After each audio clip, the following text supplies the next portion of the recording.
자, 이제 여러분들이 집중을 해줬으면 좋겠어요. 왜냐면 이 물건을 좀 해결할 수 있는 정도 돼야 중고수 정도는 저는 될 거라고 생각하거든요. 자, 이 물건 같은 경우는 지금 하남에 있는 물건입니다. 재산 종류를 보면 압류재산이라는 거예요. 여러분들이 공매를 접근할 때 가장 중요한 건 뭐냐? 이 재산 종류를 구분하는 겁니다. 왜냐면 이거를 구분해야 여러분들이 권리 분석이라는 걸 할 수 있어요.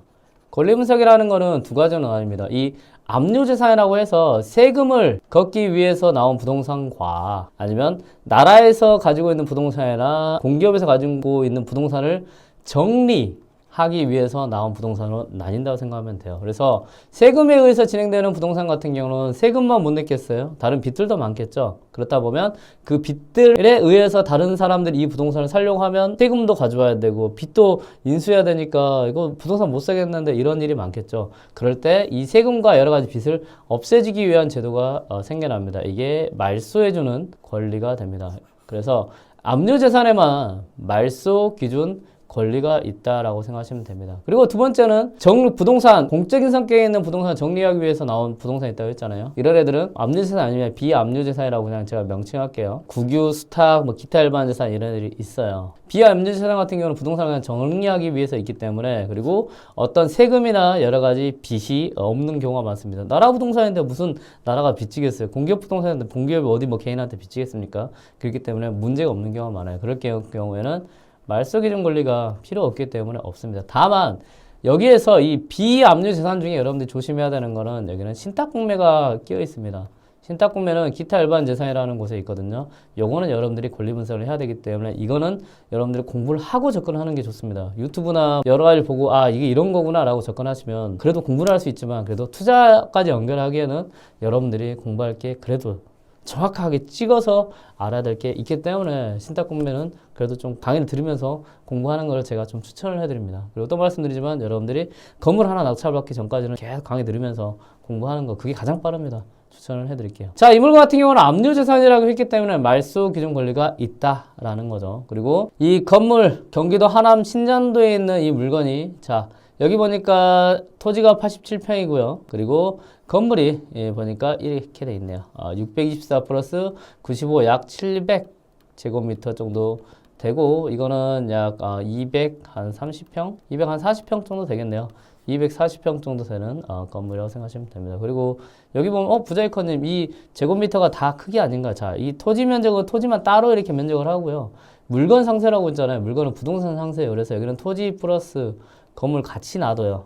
그렇기 때문에 이렇게 보이는 것 뿐이에요. 그래서 대는 토지입니다. 그냥 토지고 건물은 지금 여러분들이 이 물건에 대해서 권리 분석을 해야 되고 시세 조사를 해야 되는 건물이라고 생각하시면 됩니다. 자, 여기 보니까 여기에 이제 여러 가지가 있네요. 여기서 뭐 본건 1층에 뭐가 있고요. 뭐가 있고요. 그리고 권리신고 및 배분 요구안, 그러니까 임차인이 돈을 주세요라는 건 경매에서는 배당이지만 공매에서는 배분입니다. 똑같은 말이에요. 요것만 다를 뿐이죠. 이때 보증금을 전부 못 받으면 매수인이 줘야 된다. 라는 게 있다 정도 생각하시면 되고 그리고 가끔 이런 부대 조건에 있는 내용들은 거의 컨트롤 C, 컨트롤 V 해서 그냥 붙여넣기 복붙이라고 생각하시면 돼요.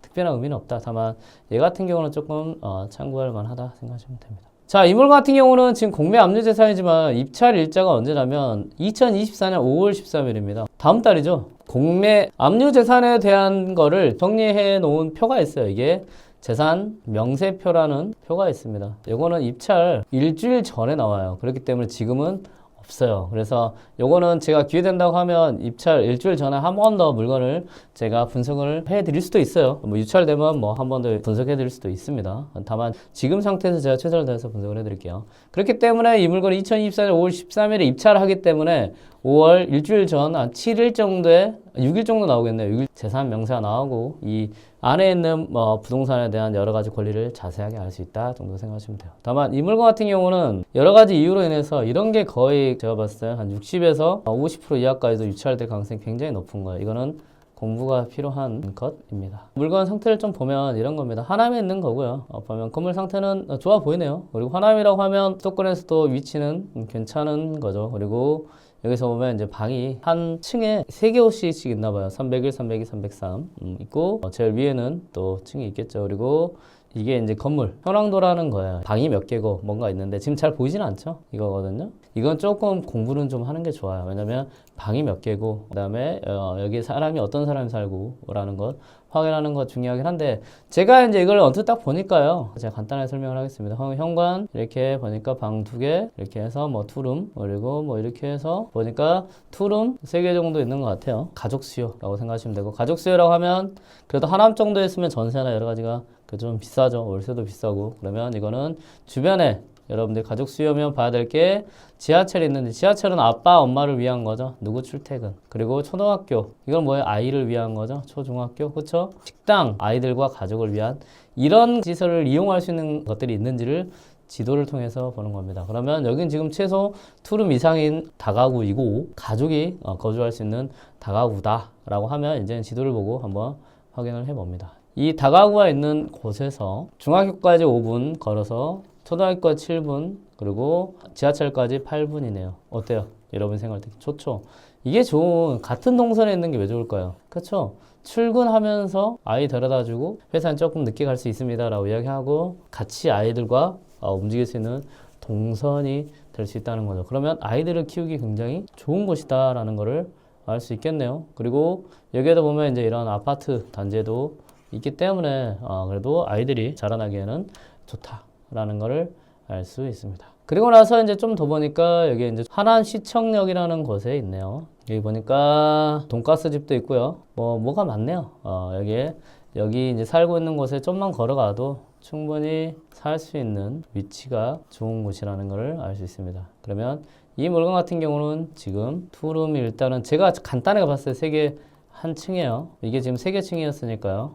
그거는 계산을 해보면 되는 것 같고, 수요는 초등학교, 중학교, 그 다음에 지하철이 있죠. 지하철이 있기 때문에 가족 거주할 수 있는 수요이고, 그리고 주변에 맥도날드까지 있으니까 충분히 좀 오래 아이들이 좀 키우고 중학교 이상 키울 수 있는 입지가 굉장히 좋은 곳 중에 하나인 곳이 공매 다가구로 지금 나왔다 생각하시면 됩니다. 자, 그럼 이런 물건들을 이제는 입지도 받고, 그리고 이 물건 시세 조사하면 시세도 제가 봤을 때는 거의 감정가일 것 같아요. 그러니까 감정가라는 거는 지금 얼마냐? 21억이잖아요. 21억인데 여러분들이 이런 물건을 굉장히 싸게 사기 위해서 이제 공부를 하는 거라고 생각하시면 될 것 같습니다. 자, 여기서 보니까요, 아직 재산명사 없기 때문에 임차인들의 전입을 이걸로 한번 따져볼게요. 전입이 쭉 있네요. 임차인이 지금 하나, 둘, 셋, 넷, 다섯, 여섯, 일곱, 여덟, 아홉, 열, 11명 정도 있고, 임차인들이 보면 이제 이렇게 전입이 있네요. 그러면 여러분들이 이 압류재산이라고 했잖아요.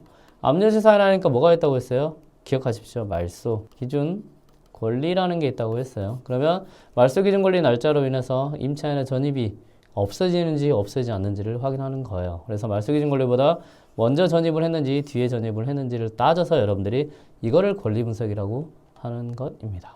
자, 그러면 말소 기준 권리 한번 찾아서 보면 등기사항 중요 정보에 이게 있습니다. 여기 보니까 위임기간은 제가 항상 공매할 때 옆에 말씀이 그냥 이건 압류라고 써놓으시면 됩니다. 중요한 건 아니에요. 자, 이게 압류에서 보니까 하땡땡님이 있고, 여기가 어때요? 2021년 4월 5일이 뭐가 된다? 말소 기준 권리가 되는 거예요. 자, 그러면 보시죠. 2021년 4월 5일보다 빨리 있는 임차인들이 어떤 건가? 4명 빼고 지금 2, 4, 6, 7명이 뭐가 빨라요? 전입이 빠릅니다. 그러면 말소 기준 권리보다 빨리 있는 선순위 임차인이기 때문에 이런 걸 여러분들이 항상 말하는 대항력 있음이라고 표현을 한다 생각하시면 돼요. 후순위는 대항력 없는 겁니다. 없으면. 그래서 이 7개 동그라미 친 7개는 대항력이 있기 때문에 이 임차인들이 공매 절차에서 보증금을 다 받아야 여러분들이 안전하게 이 부동산을 살 수 있게 되는 거고, 나머지 4명은 받든 안 받든 어차피 명도를 하면 됩니다. 그러면 이제 대항력 있는 물건이 지금 대항력 있는 임차인 7명이 있다는 거를 봤고, 그리고 또 하나 또 보니까 이게 있네요. 건축물 대장상 위반 건축물로 표기됐다고 하네요. 그래서 이행강제금 부과된 부분에 대해서 확인을 해야 된다라는 게 있네요. 그러면 이 물건은 이제 전체적으로 보니까 첫 번째 대항력, 임차인에 대한 부분이 재산명산 나와야지만 돈을 다 받을 수 있는 점들을 확인해야 되는 거고, 두 번째 뭘 확인해야 될까요? 위반 건축물을 확인을 해야 되는 거. 이게 두 가지 큰 포인트가 되겠네요. 그렇죠? 포인트. 한번 가보겠습니다. 우리가 이제 임차인이라는 단어를 썼어요. 임차인은 뭐죠? 저에게 공매를 배우고 신탁공매를 배웠던 분들은 바로 이해를 하시고 바로 임차인요. 집주인과 계약서를 작성을 하고요. 그 다음에 이사를 하고요. 그 다음에 전입신고를 한 사람을 임차인이라고 합니다. 라고 바로 나와야 됩니다. 계약, 인도, 전입. 이게 굉장히 중요합니다. 제가 여러분들한테 정말 귀에 피나도록 이야기할 거예요. 왜냐면 여기에서 판례가 수십 가지가 나오고 100가지 이상의 대법 판례가 수십 가지 이상의 대법 판례가 나오는 게 여기에서 나와요. 정말 많은 상황에서. 근데 어차피 다루는 내용은 똑같습니다. 계약, 인도, 전입에 다 끝납니다. 다만 여기서 중요한 거는 뭐가 단서가 똥 붙었죠? 집주인. 그리고 제가 신탁공매 상상 말씀드린 집주인은 누구를 집주인이라고 하죠? 민법에서는 등기부 등본에 있는 사람을 뭐라고요? 집주인이라고 합니다. 이해됐죠? 이런 사람을 어디에서 보호를 해준다? 어디서 보호해주죠? 주택 임대차 보호법에서 보호해주는 거야. 그러면 이 임차인을 보호해주는 법이 뭐예요? 주택임대차 보호법이고, 이 보호법을 가지고 말소기준 권리를 적용하는 게 어디예요? 경매와 공매, 압류재산이겠네요. 그러면 우리가 중요한 거는 먼저 1번 임차인인지 아닌지를 확인한다. 2번 임차인의 전입 날짜를 확인한다. 3번 대항력 유무를 확인하는 것. 사실 이게 어떻게 보면 더 정확한 여러분들이 권리 분석을 하는 것이라고 생각하시면 됩니다. 공매에서도요. 다만 우리는 공매 압류재산에서는 당연히 임차인이고 전입을 해서 보증금을 줬기 때문에 이런 단서를 깔기 때문에 이거를 신경 안 쓰고 전입되어 있으면 선후만 따져서 말소기준 권리, 선후만 따져서 대항력 유무를 따집니다. 자, 그럼 이 물건으로 다시 한번 가보겠습니다. 자, 보니까 7명이 전입이 있었어요. 7명이 전입이 빠릅니다. 뭐보다? 말소기준 권리보다 빠릅니다. 자, 그러면 이 물건에 대한 등기부 등본 한번 볼 수 있도록 하겠습니다. 자, 등기부 등본에 보면 이 사람의 소유주가 나와요. 소유주가 어디 나오냐? 가장 뒤에 보면 나와요. 가장 뒤에 보면 대상 소유주라고 해가지고 누구죠? 땡땡 신탁회사. 그리고 나서 여기서 보니까 부자이컨님 압류는 왜 걸리는 건데요? 이게 왜 그러냐면 2021년에 이거는 지자체 관련해서 취득세나 여러 가지 법에서 이제 권고사항이에요. 권고사항인데 이 전까지는 신탁회사로 어떻게 보면 재산세나 아니면 여러 가지 세금을 미납했을 때 압류를 겁니다. 그래서 여러분들이 신탁공매를 낙찰받으면 어떻게 되죠? 여기에 뭐가 있어요? 압류가 있죠. 이 압류가 있는 이유가 그것이고, 이 압류를 해소를 안 하면 어떻게 돼요? 공매? 압류재산으로 넘어오는 거예요. 그러면 여러분들이 이거는 뭐라고 생각하세요? 이거는 공매 압류재산으로 넘어온 뭘까요? 신탁회사 물건인 거예요. 이해됐나요? 그러면 한번 따져봅시다. 임차인이냐 아니냐는 언제 결정되죠? 공매 진행할 때요. 신탁공매 진행할 때요. 경매 진행할 때죠. 이렇게 공부하시는 분들은 다 잘못 배웠습니다. 임차인이 되냐 안 되냐의 유무는 아까 또 말씀드렸지만 주임법을 보고 임차인 유무를 따지는 겁니다. 얘네들은 이 임차인일 때 공매에서 말소기준 권리를 적용하는 거고, 경매에서 말소기준 권리를 적용하는 거고, 신탁공매에서 저한테 배웠던 건 뭐예요? 소유주가 누군지를 적용하는 겁니다. 그러면 임차인이 아니냐를 따지는 건 어디라고요? 주임법이라고 했죠. 주임법은 또 말씀드려요. 소유주와 계약을 하고 인도를 하고 전입을 한 사람을 뭐라고 따져요? 어디서? 주임법에서 임차인이라고 따집니다. 자, 저 물건은 지금 공매 압류재산이었어요. 소유주가 누구예요? 임차인이 몇 명 있었어요? 뭐가 빠른? 말소기준 권리 빠른 임차인 7명. 그러면 7명이 뭘 따져야 될까요? 이게 딱 나와야 되는 게 여러분들이 공부를 많이 해야 되는 거예요. 임차인인지 아닌지를 따져보는 것. 어디에서? 소유주와 계약인도 전입을 했지 않았니를 따져보는 것. 이게 공매 압류재산 플러스 신탁 물건 형태입니다. 됐나요? 그러면 여기서 여러분들 확인해야 될 게 뭔가요? 계약을 한 사람의 주체가 되는 소유주가 된 날짜. 소유주가 된 날짜는 어디에 있죠? 등기부 등본에 있는 거잖아요. 이해 됐나요? 이렇게 여러분들이 공매 압류재산과 그 다음에 뭐요? 신탁 물건을 믹싱을 할 수 있어야 돼요. 그러면 이게 어떻게 될까요? 이런 식으로 이제 공매는 많이 나올 수밖에 없어요. 많이 나올 거예요. 왜냐면 이 압류가 해제할 수 있나요, 없나요? 해제할 수 없는 상황이 많아요. 그러면 이런 신탁 회사의 물건으로 보이는 물건들이 압류에서 뭘로 진행이 돼버려요? 이런 압류 재산으로 진행이 돼버려요. 자, 그러면 이 물건을 여러분들이 찾아야 될 건 뭐예요? 등기부등본 갑이라는 곳에서 소유권 이전 마지막 날짜를 찾는 것. 이게 여러분들이 공부하는 이유입니다. 자, 여기서 나왔네요. 제가 항상 말씀드리지만 포인트만 잡으면 돼요. 소유권 이전 마지막 날짜. 누군데 필요 없어요. 다 필요 없어요. 필요 없어요. 다 필요 없어. 그냥 이 날짜가 중요한 거예요. 이 날짜로 인해서 뭘 해야 돼요? 계약을 하고 이사를 하고 전입을 해야 돼요. 누가? 주택임대차보호법에서 보호받는 임차인이 되려고 하면 됐나요? 그러면 여러분들은 권리분석을 2번을 해야 돼요. 이거는 첫 번째는 말소기준 권리로 한번 하고, 두 번째는 뭐예요? 소유주가 누군지에 대한 소유권 이전 시점 날짜를 가지고 하는 거예요. 자, 2019년 6월 21일로 다시 한번 보겠습니다. 2019년 6월 21일이면 자, 여기서 볼까요? 2019년보다 6월보다 빠른 게 2019년 6월이죠. 예, 하나 있어요. 그렇죠? 한 땡땡님 하나 있고, 나머지 이 7명 중에 6명은 여러분들이 뭘 따져보면 돼요? 소유주와 계약을 했는지 안 했는지를 따져보면 됩니다. 근데 만약에 이 물건이 재산명세가 나왔는데 여기에 있는 사람들이 배분 요구를 안 하잖아요? 그럼 어떻게 될까요? 아까 그 7명은 대항력이 있기 때문에 뭘로 다 보여버려요? 보증금 다 인수로 보여버려요. 근데 여러분들은 인수지만 한 번 더 들어갑니다. 뭘 해요?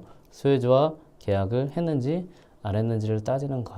이게 이 물건의 핵심 포인트라고 생각하시면 돼요. 그러면 이런 물건은 만약에 저기에 있는 사람들이 배분 요구를 안 해버렸다 라고 하면 겉으로 봤을 때는 대항력이 있었고, 그 다음에 저기에 있는 보증금을 다 인수할 것 같지만 여러분들이 공부를 더 들어와서 신탁 물건까지 접근을 한다고 하면 여러분들 지금 해야 될 거는 신탁회사 등기부 등본에 있는 신탁회사 소유권 이전 날짜와 그리고 뭘 확인해야 돼요? 계약을 했는지 안 했는지를 확인하는 것. 이게 공매 압류재산 플러스 신탁 물건의 이제 조합이 되는 거예요. 이해됐죠? 이런 물건들이 이제는 많이 나올 거예요. 이걸 해서 이런 거는 지금 공매 초보 단계에서는 접근하기 쉽지는 않아요. 왜냐하면 권리 분석을 배워야 되니까. 그래서 기초하고 중급한 다음에 그 다음에 이렇게 신탁 공매 물건까지 같이 저한테 다 배우시면 1년만 제대로 해놓으시면 이런 물건은 계속 반복된단 말이에요. 그래서 제가 또 말씀드리지만 건물을 낙찰을 받아서 이 제가 알려드린 정보를 어느 정도 믹싱해서 적용할 수 있을 때까지는 제 강의든 계속 들어가 부자이커 스쿨에서 공부를 하십시오. 그게 여러분들이 가장 빨리 그리고 가장 많이 느는 방법입니다. 자, 그러면 조금 더 들어가 볼게요. 자, 그러면 이 물건 같은 경우는 권리 분석에 대한 부분을 잘 해야 되고, 두 번째는 또 뭐가 있었죠? 위반 건축물에 대한 부분이 있었어요. 자, 제가 세움터에서 건축물 대장을 한번 떼왔습니다. 자, 이게 이제 그 물건이거든요. 자, 여기 보니까 이 노란 딱지가 딱 되어 있네요. 위반 건축물.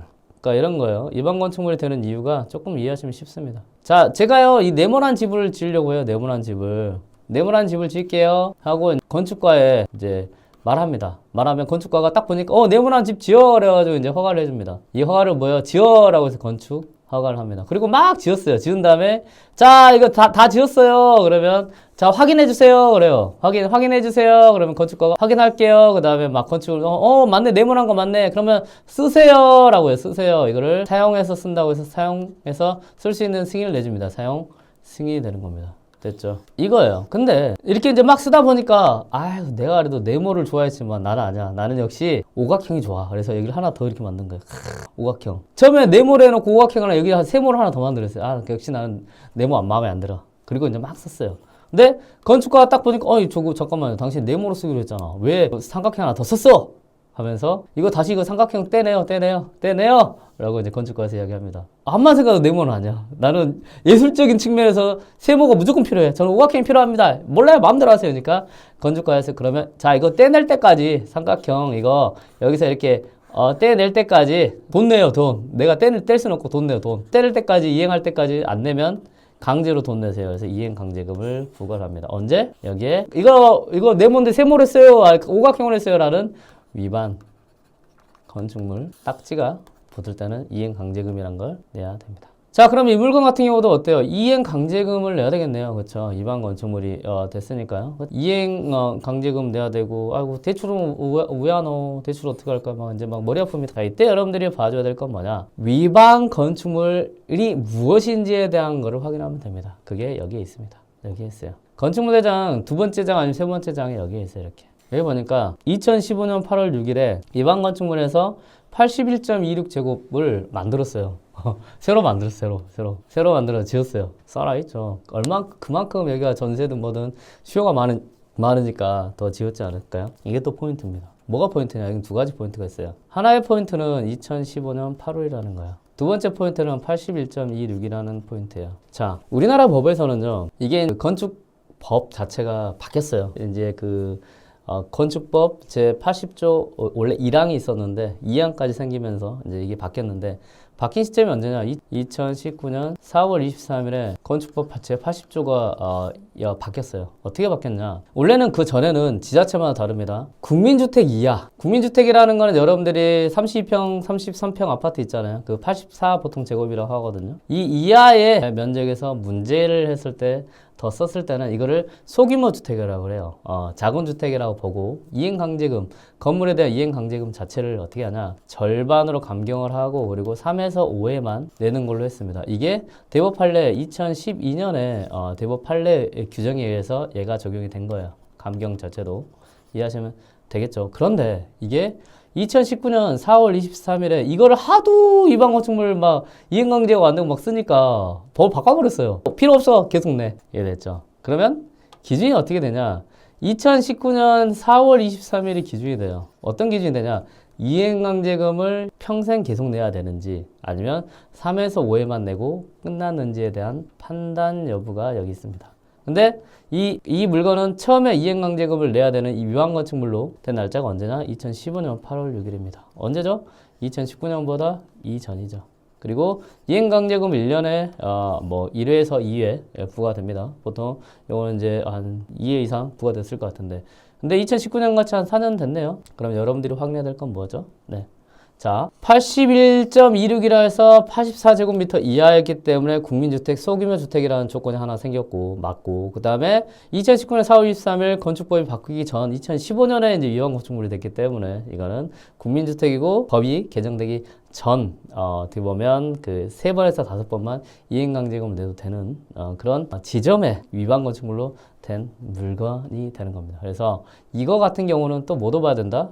건축법에 대해서도 알고 있어야 이런 물건을 이제는 적용을 할 수 있는 겁니다. 이해됐나요? 그렇기 때문에 이 물건 같은 경우는 지자체에 여쭤보셔가지고 이행강제금을 낼 게 있나요? 없나를 확인을 하게 됩니다. 그럼 여기서 대출의 기준이 되는 거죠. 대출은 어떻게 되죠? 우리 대출고문님 계시는데 일반 건축물도 대출이 되나요? 안 되나요? 됩니다. 이행강제금을 뺀 금액에서 됩니다. 그렇기 때문에 저 물건 같은 경우는 여러분들이 두 가지 포인트에서 접근을 하셔야 돼요. 첫 번째, 권리문서. 자, 두 번째로 뭐라고 했죠? 일반 건축물. 그래서 여러분들이 일반 건축물을 따져주는 거는 2019년 4월 23일 이전과 이후로 나눠서 이 법을 여러분들이 알고 계시면 되고 권리문서 같은 경우는 아까 말씀드린 임차인이 되는 시점과 플러스 얘는 말소기준 암진사니까 말소기준 권리까지 알아야 이 물건을 통달할 수 있습니다. 사실 여기 하나가 더 들어갔어요. 세 번째는 뭐냐면 감정평가서까지 있는데 이거는 이것까지 하면 여러분들이 머리 아파하니까 이 감정평가도 저는 지금 제대로 괜찮게 되어 있다라는 거를 제가 포인트를 찍어서 알려드리고 싶지만 그냥 여기까지만 하는 것도 좋을 것 같습니다. 자, 10억을 벌고 싶은데요. 5억을 벌고 싶은데요. 최소한 1억을 이상 벌고 싶은데요. 라고 하면 여러분들이 공부를 이렇게 하시는 거예요. 짠! 자, 옷을 산뜻하게 바꿔 입고 왔습니다. 자, 이렇게 여러분들 건물주의 꿈, 그리고 정말 월세로 경제적 자유를 이루고 싶으세요? 이번에 재학님께서 월세 단기 마스터 과정 해서요. 크게는 건물주, 그리고 작게는 월세로 경제적 자유를 이룰 수 있는 모든 방법을 강의를 통해서 풀어주신다고 합니다. 그리고 여기에 스터디까지 덤이에요. 그래서 스터디와 그리고 월세의 꿈을 이루어 보고 싶으신 분들은 이 영상을 계속 시청해 주시기 바랍니다. 자, 지금 예비 모집 공고 중입니다. 월세 투자 단기 마스터 과정 선착순 딱 50명 모집을 진행합니다. 강사님을 소개하겠습니다. 마이너스 3천만 원에서 경매 시작한 후에 낙찰만 20건 이상인 실전 전문가시고요. 다가구부터 상가주택 그리고 소사무실까지 현재 운영을 하고 있어요. 그래서 여러분들께 실질적인 다가구를 낙찰받을 수 있는 월세 건물을 낙찰받을 수 있는 월세를 받을 수 있는 부동산을 낙찰받을 수 있는 방법뿐만 아니고 어떻게 관리를 해야 되고 어떻게 임대를 넣어야 되는지 이런 노하우까지 모두 전수해 주시겠다고 합니다. 강의 과정은 이렇게 됩니다. 월세 투자 단기 마스터 과정은요, 총 4개월로 진행이 되고, 월세 300만원 만들어 보시죠. 월세 300반. 그리고 월세 500만원 만들어 보시죠. 월세 500반. 그리고 이런 월세 300과 500을 다 만들 수 있는 물건을 제왕님께서 직접 선별해서 전화임장까지 다 맞춘 월세 투자 물건 추천반까지 이 패키지 과정이 총 4개월로요, 진행이 됩니다. 그리고 강의는요, 매주 일요일 저녁 7시에 진행이 되고요. 월세 300반부터 시작을 하고 월세 300반은 4월 개강 예정입니다. 그리고요, 이걸로 끝내는 게 아닙니다.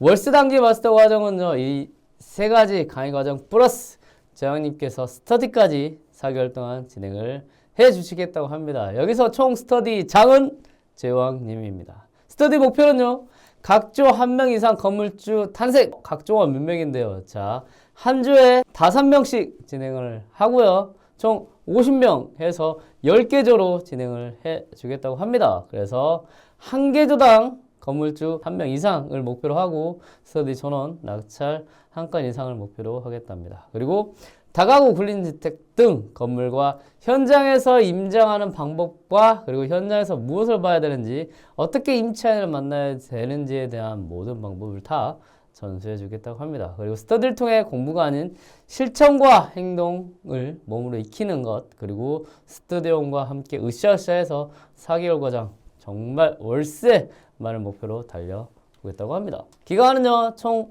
4개월이고요. 방식은 월 2회, 오프라인 1회, 그리고 온라인 줌 미팅 1회 진행을 하겠다고 합니다. 그리고 인원은 한 주에 5명씩, 총 10개조고요. 내용은 각 조별 발표 및 피드백, 그리고 정말 월세 투자를 위해서 꼭 필요한 것들을 다 꼭 찍어서 스터디 과정에서 풀어주시겠다고 합니다. 자, 월세 단기 마스터 과정에는 강의, 단과 수강료는 이렇게 됩니다. 월세 300반은 총 기간 5주고요. 45만원이고, 월세 500반은 총 5주 동안 50만원, 그리고 월세 투자 물건 추천반은 총 5주 동안 좋은 물건 다 추천해주는 과정으로서 55만원입니다.